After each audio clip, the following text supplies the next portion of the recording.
Okay, good morning and welcome to the church here at East Ridge. We're so glad you're here. If you're visiting, we are glad you're here, and we hope you will stick around so we can get to know you, and hope you can come back and worship with us again. We are in Job, finishing up Job, the study of Job, and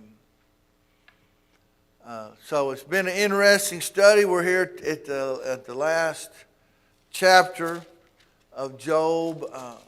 God has basically in 38, 39, and 40, 41 put Job in his place. He's talked a lot about the things that no one really knows how it works except God. He's the one that created it. He's the one that controls it down to the minute electrons and protons and neutrons. Can you imagine? I mean, took us forever to even discover it, and we don't really still know how it all really works. Not completely. But God, from His infinite knowledge, put us all together, and here we are. And He asked Job some of those probing questions. Of course, Job understood that he was minute compared to God. And maybe that's some of the reason that we have Job. Because, see, Job thought himself to be a little better than he really was, like we might. We might think we're a little better than we really are because we compare ourselves to the drug dealer or the murderer when all sin is the same, see. In our mind, it's different. We have different levels of sin. I'm not as bad as him. All I do is lie a little bit every now and then. They're murdering, they're prostituting, they're fornicating, they're homosexuality in it, or whatever it is. They're worse than me. No, see, that's where we get messed up, and our pride comes into play. We're no better than they are. We're the same. We sin just like they sin, but we elevate ourselves above them. And so we get this pride. Romans 12:3 says, "For by the grace given to me, I say to everyone among you not to think of himself more highly than he ought to think." Why do we do that? We're judgmental. We think we are better than our neighbor, man. I'm telling you. Overall, I believe that within the church, because we have the truth, we think we're better. I love Charlie's lesson this morning, is the fact that we cannot go to heaven without the church, without being in the church. Christ is the Savior of the church. That is the truth. But it is only by His grace that we have that opportunity. It's not because of who you are. That's why Job is written, because Job was a great man. Look how much better Job than you. 100 times better. 1,000 times better, probably. And know he is 1,000 times better than Wayne Weaver. More faithful, more just, more dedicated to God. Probably 1,000 times better than me. And look what happened to him. He got took down. He was taken down. Do I deserve better than Job? No way. You don't either. Don't think of ourselves better than we are. We're just sinners, saved by the grace of God. That's all we are. You can't go to something. You're going to hell because you don't do this. That's wrong. You can't. It's wrong. It's wrong. to talk like that, to act like that, to think like that. We must be humble. We must be humble with our salvation.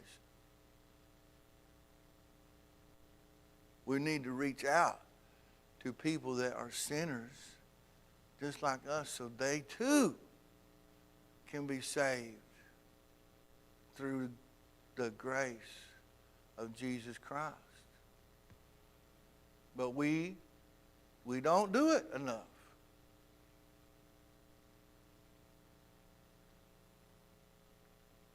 But to think with sober judgment, each according to the measure of faith that God has assigned.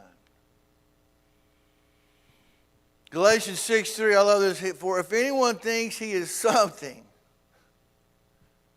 when he is nothing, that's all of us. If we think we are something, then we are mistaken.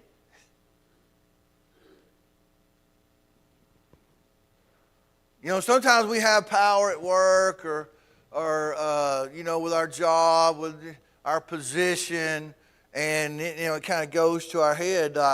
Or if you have some money or some wealth, you know, I've dealt with a lot of wealthy men in my life over time. Not one wealthy man, well, I say that, it's not wrong, that's not true. Most wealthy men, if you have some money, you feel like, because you do have some power with it, on the earthly power, you have some earthly power with it. So when they get crossed, when they get told no, you know, they can be really nice.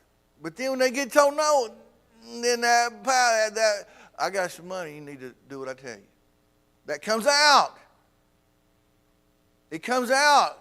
God can tell you, he's been an administrator, I guarantee you. When he dealt with people that had money, when you say, no, this is the way it is, I don't care how much money you have, they don't like that.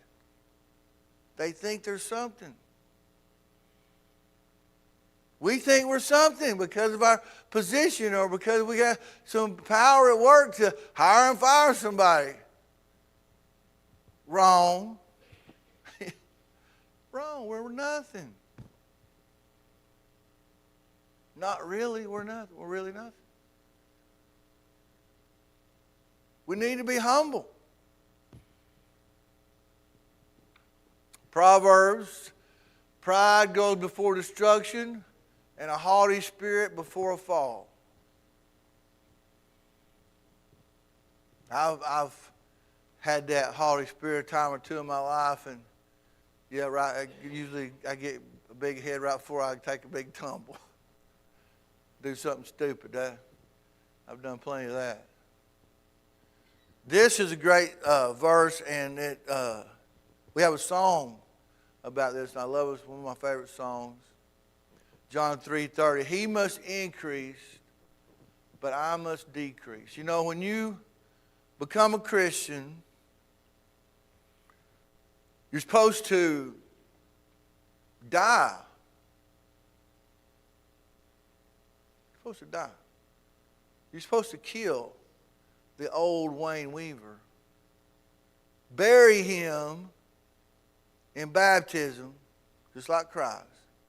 And let Christ raise you up out of baptism to be born again. That's what the whole act of baptism is for. To come in contact with Christ's blood, his death, his burial, and his resurrection.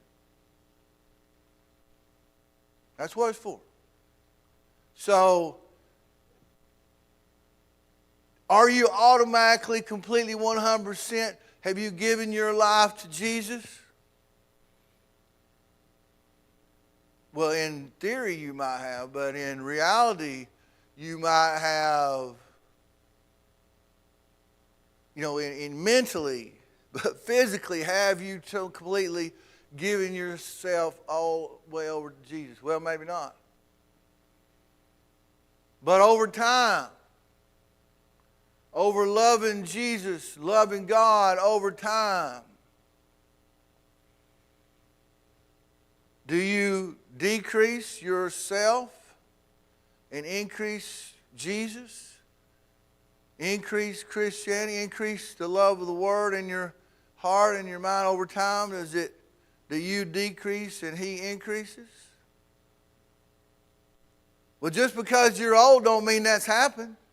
Just because you've been a Christian 30 years, has that happened?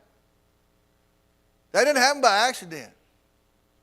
That don't happen just because you sit your hind end on this pew every Sunday morning, Sunday night, Wednesday. That does not happen automatically. Just because you come does not mean you're even living right. All it means is you're doing that part right. There's a whole lot more to Christianity than just coming to church. My point here is, have you decreased? Or have you increased? Has your selfishness gone down or up? Is your Christianity just a way to make yourself feel better? Is it true life for you? Is it life-changing? Are you here for fire insurance? That's what I used to call it. Just try to keep yourself out of hell? Is that what you're here for? You know? Are we selling out? I mean, those are all questions that we have to ask ourselves. And that relationship is not my business. I don't mean one pointing finger at you because, man, look at me. I'm nothing. But your relationship with God, that is something. What is it worth to you? Job had a great relationship with God. Think about that. And then still he went through all that. So, humble ourselves. Let the greatest among you become as the youngest, and the leader as the one who serves. You know, a great leader is a true servant. You know, I know some people in this room that are probably the most powerful people. I mean, I'm just going to go ahead and say, you know, my mother-in-law was the most powerful person in Whitfield County, bar none. I mean, think the superintendent wields more power than any single person. More than the commissioner, more than the mayor. She controlled, that person, that position controls over $100 million of business every year. Do you hear what I'm saying? Over $100 million. Besides Shaw and Whitfield County, Catoosa County, Walker County, Chattooga County, almost like 70% of the counties in Georgia, the main employer are the school systems. There's only a few counties where have an employer bigger than the school system. Very few in the state of Georgia. My point is, I mean, she had some real power. But she was very humble in her leadership because she was a true servant. She understands because she's a Christian and faithful. So my point is, you know, we have to be humble. And if we're going to be leaders in our community, within our people, we must be a servant. To serve, to try to help people. That's what we're called to do. So, let's finish up chapter 42, and then we're going to talk a little bit about Satan.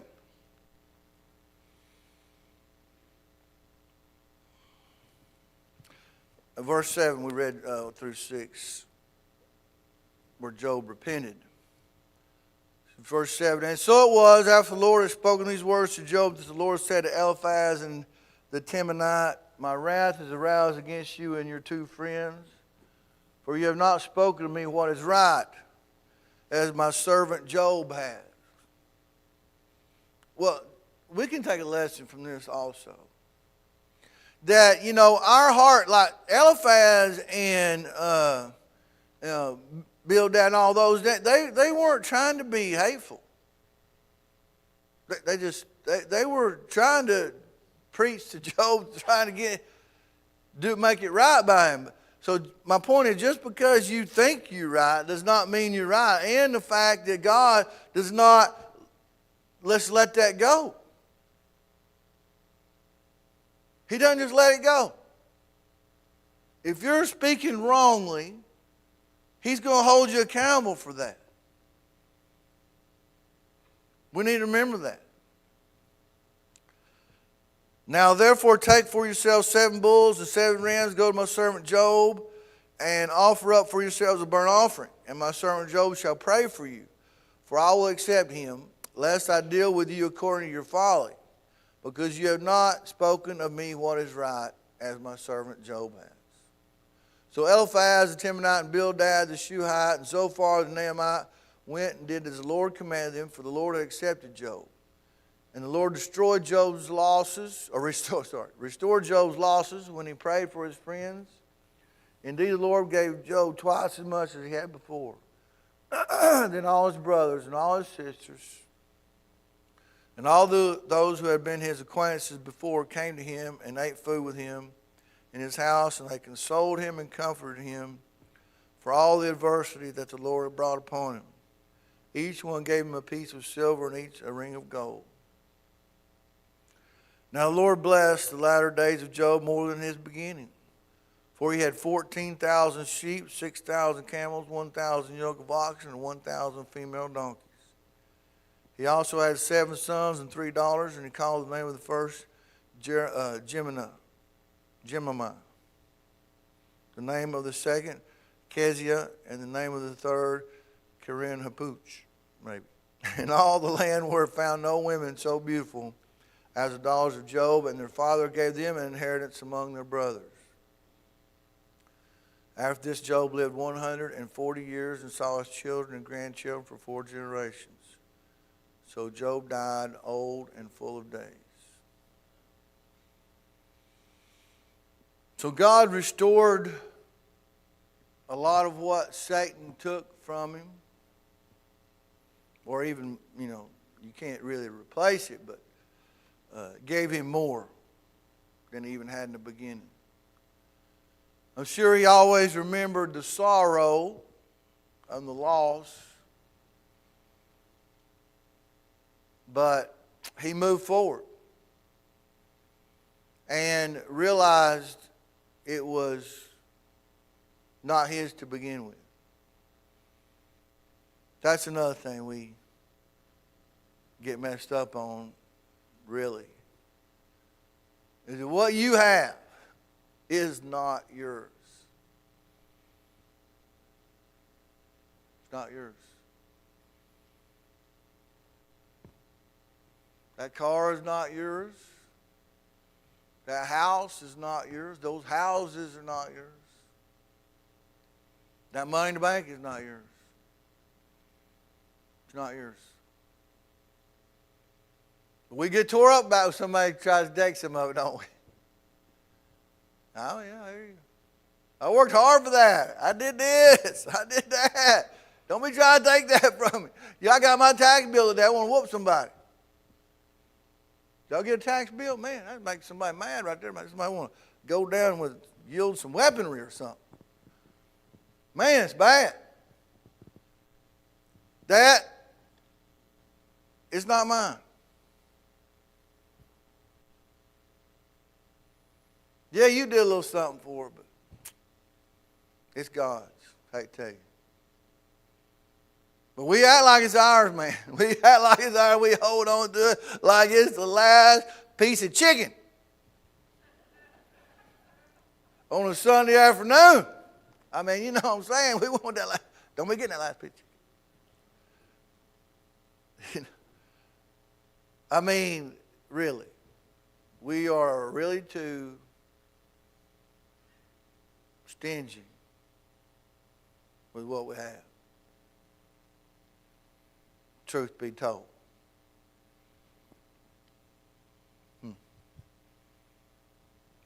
Because it's not ours. Okay, let's talk a little bit about Satan. Satan is all in Job. He's probably written more about it in Job than in one single book than anywhere other book in the Bible. I took this picture. I don't know what it really looks like, but this is what it really looks like. I've showed this picture before. This is what I picture in my mind. Evil looking, nasty. Them horns. But in reality, this is what he is, because we can't tell him apart from the good ones a lot of times. He's sneaky. So, here's the question. Why does God allow Satan to exist? He could have locked him up. He could have destroyed him. He could have snuffed him out. We're going to study this a little bit.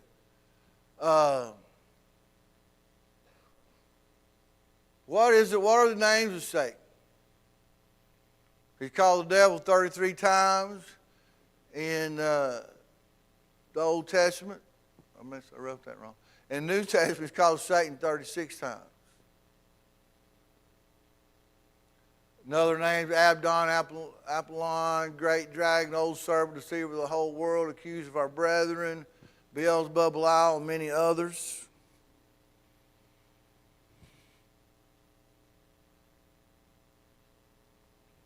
You know, in Hebrew, the term Satan means lying in wait, or an adversary lying in wait. Turn to Genesis chapter 3.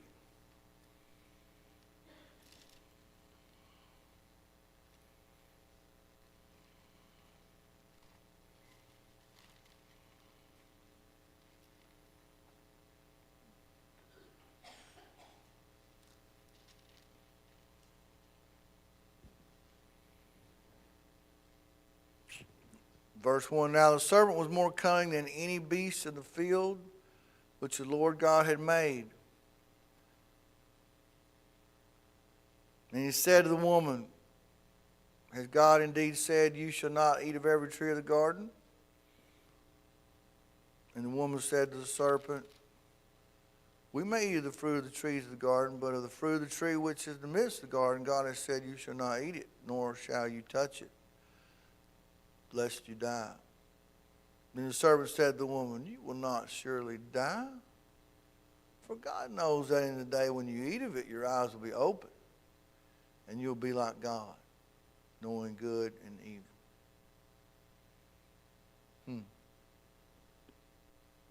He knows just how to put it, doesn't he? Satan. To make it seem like it's okay. He tempts us. He tempts us to do that which we know is wrong. In another account of Satan, for 1 Chronicles 21:1, he stirred up David even. A man after God's own heart.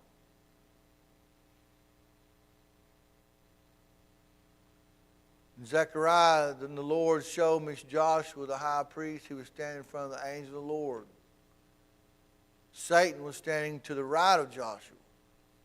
He was there to bring charges against the high priest. The Lord said to Satan, may the Lord correct you. He has chosen Jerusalem, so may he correct you. Isn't this man Joshua like a burning stick pulled out of the fire?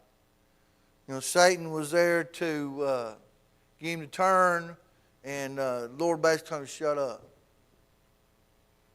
He rebuked him.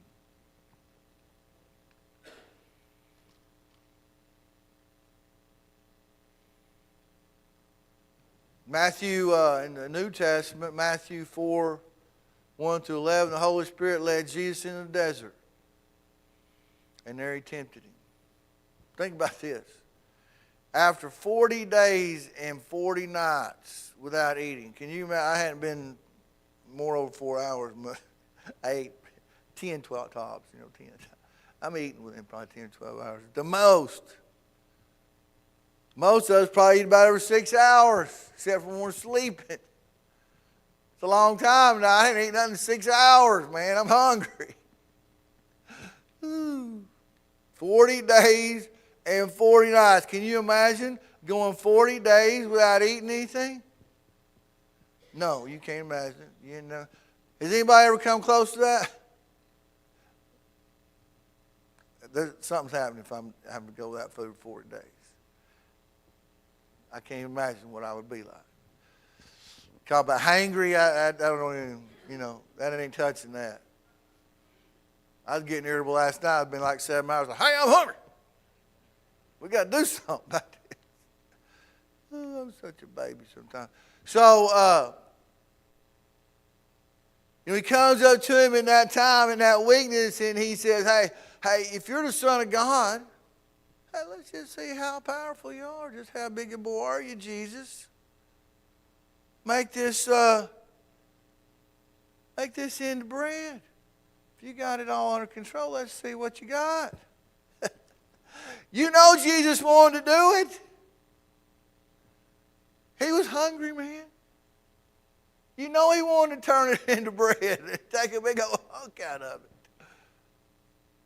He had to. He was human. He had to want to turn it into some bread, man. But he didn't do it. He did not sin. Does being tempted mean you're sinning? Or when you give in to temptation, right? So you know he wanted to do it, but he didn't. He didn't let himself do it. He had discipline. He was disciplined. Now, John 2, verse 16 says, for all that's in the world, the lust of the flesh, the lust of the eyes, and the pride of life is not of the Father. It doesn't come from God. It comes from the world. And that's the way Satan tempts us. Just like Jesus was tempted. The lust of the flesh, the lust of the eyes, and the pride of life. The pride of life, that's a big one. We're proud people. It's something like it's in us, like it's because of our nature to succeed and the strong to survive, and that part of innateness that's in us, not to be humble, but to be selfish. That's what it is. I've said this many times. Babies are born selfish. They had to be born selfish, or they would die. They got to cry when they need some food. They got to cry when they need to be changed. It's all about them. You have to be taught to be what? You have to be taught to be selfless. You're not just automatically going to give up yourself for somebody else. That don't even make sense. Why would any person do that? They wouldn't, except to be for God. If it's not for God, there would be no such thing as selflessness or helpfulness for other people, putting other people before yourself. That's the only reason that anybody ever would think about that. My point is the lust of the flesh, the lust of the eyes, the pride of life. That is Satan's tool to bring sin into the world and sin into your life. And it is disguised. Death disguised as pleasure. Death disguised as pleasure. Think about that, man. All the things you see on TV, media, of all kinds is pleasure. Geared towards pleasure. And there's nothing wrong with pleasure in and of itself, right? No. There's not. But some of that pleasure is sinful, which is death. But it looks good. It looks fun. It looks appetizing. That's the way Satan wants it. He's going to come at you in your weakest time. When you've been without food for 40 days and 40 nights. That's when he's going to come and he's going to get you, offer you some bread.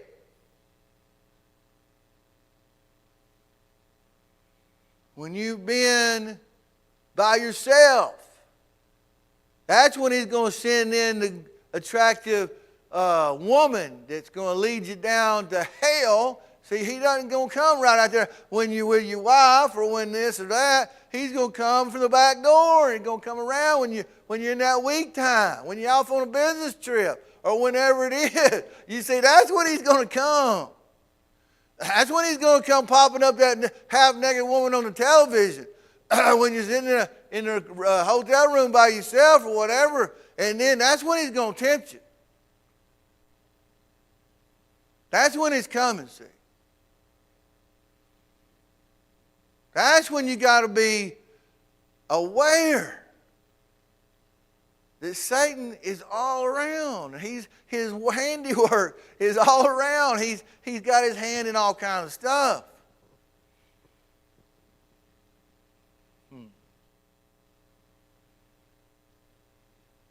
You see, because Satan,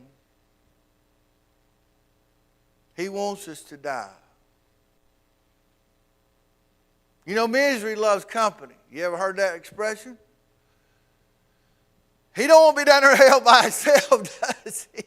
No, he wants to have a bunch of people with him. And he's trying to take us with him.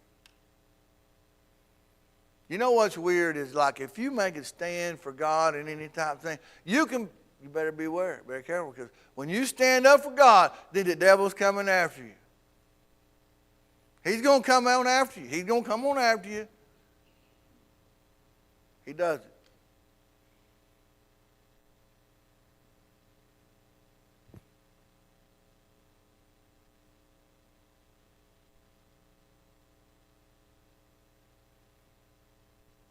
Satan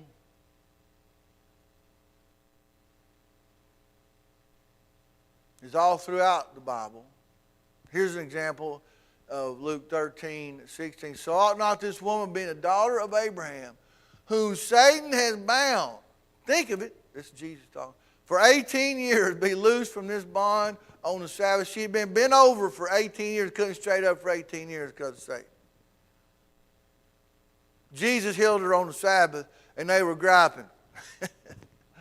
Man, some of them guys. They're not a whole lot different than us, so we'd be griping about something, you know.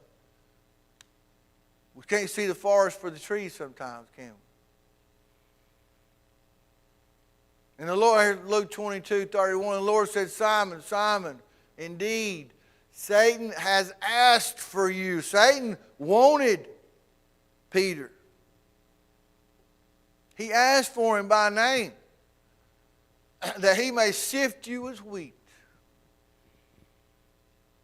But I have prayed for you that your faith should not fail, and when you have returned to me, strengthen your brethren. This is at the Last Supper when he says, you know, he's talking to Peter and saying, hey, you're going to mock me 3 times. Satan has called for you, Peter, but I'm not going to give you, I'm not going to let him take you. Satan, man, he's awful. Peter has some issues with Satan. As we all do, though, see, we all do. 2 Corinthians 12:7, unless I should be exalted above measure by the abundance of the revelations, the thorn in the flesh was given to me, a messenger of Satan to buffet me, lest I be exalted above measure. Paul had his dealings with Satan as well. What have your dealings with Satan been? He's whooped me a lot of times, I ain't going to lie, in my life. And he keeps coming, you know, it's like, I wish I could just kill him out. And never bother me again. He's relentless. He's relentless. Like that guy just all up in you in basketball. He just won't let you breathe. You just want to knock him out. You just want to knock him out. You just want to be done with him. I wish we could be done with Satan for the rest of our lives, but he's just always showing up every little place.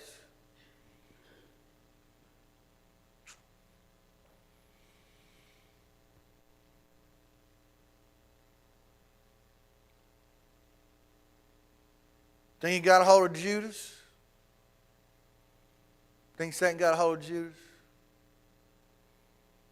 I'd say he did.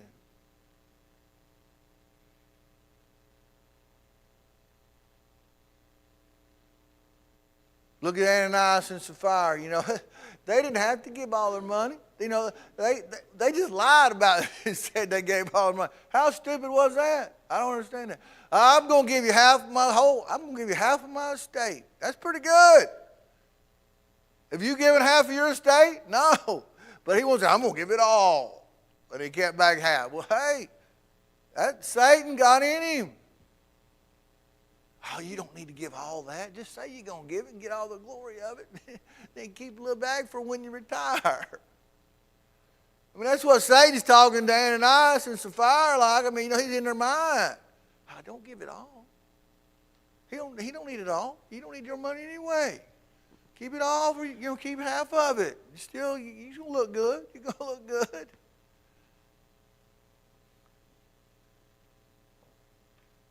James 4, verse 7, therefore, listen to this. Submit to God.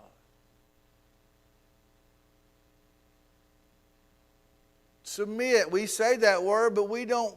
Do we really do it? We say, oh, we need to submit to God. But yes, but do we really do it? No, we don't. We don't. Let's face it. Let's just quit lying to ourselves and say, no, I don't really completely submit to God. I don't. I do a lot of things I just want to do. And I need to be struck down. That's the bottom line.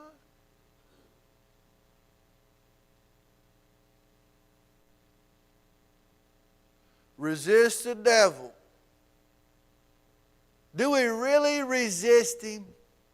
When we get tempted, are we praying to God for strength to choose him instead of myself? Have you ever been in that spot where you know you're at this crossroad, man? You come to this crossroad and you know if you choose this, you ain't coming back. You're going to hell. You're not coming back. You could come back, yeah, God will forgive you, but you know you're not coming back. If you do this right here, you're not coming back. It's like a sail, the ship has sailed. You know, you're not coming back. You ever been there? I believe there's those types of crossroads in every person's life. I really do. Where you come to that road and you say, if I go down that road, I'm not coming back. I mean, I could come back, but I'm probably never coming back. Everybody comes to those in their life. Which one are you going to choose? Which one? Are you going to choose God or self? Because self and the devil, they're hand in hand. They're walking down the road together. The devil and self. They're buddies. Myself and the devil are buddies. They like to play together. It's that part of me that I need to kill.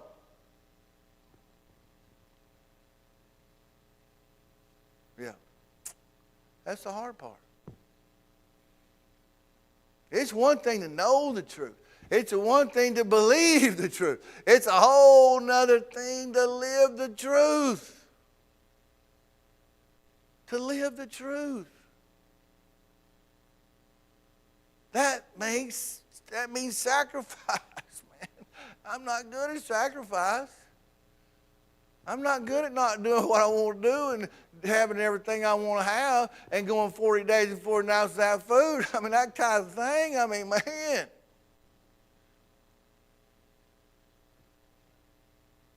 Are you? Do we resist the devil? Or do we give ourselves into it? It's okay. Everybody talks like that now. It's no big deal. I don't know. Oh, I'm past that time. I'll see you. Thank you for your comments. We'll finish a little about maybe next week. All right. Take care.